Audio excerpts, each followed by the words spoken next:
In this video, we'll walk through how to use SmartArt in PowerPoint to turn plain text into engaging visuals. Even if you're brand new to PowerPoint, you'll be able to follow along step by step and make your slides look more professional. Step 1. First, open your PowerPoint presentation and go to the slide where you want to add SmartArt. If you don't have a slide ready, just insert a new blank slide so we have lots of space to work with.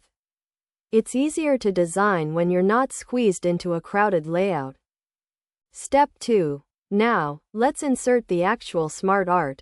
Click on the Insert tab at the top, then choose SmartArt. A window will pop up with categories like List, Process, Cycle, and more.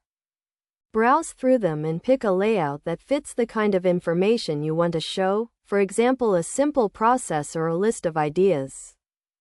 Step 3. Once your SmartArt is on the slide, you'll see a small text pane on the left.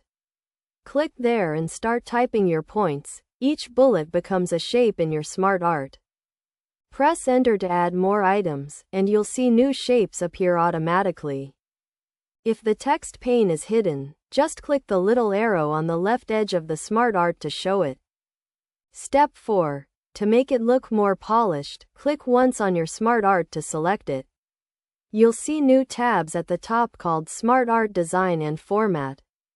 From SmartArt Design, you can change the layout, apply built-in styles, and switch color schemes so it matches your presentation theme. Take a moment to try a few options until the graphic looks the way you want. Step 5. Finally, adjust the size and order so everything fits nicely. Drag the corners of the SmartArt to make it bigger or smaller on the slide. If you want to change the structure, use the Promote and Demote buttons in the SmartArt Design tab to move items up or down a level, or use the Move Up and Move Down options to reorder them. This helps your information appear in a clear, logical flow. That's all you need to start creating clean, professional visuals with SmartArt in PowerPoint. If this was helpful, hit like, subscribe, and check out my other PowerPoint tips to keep leveling up your presentations.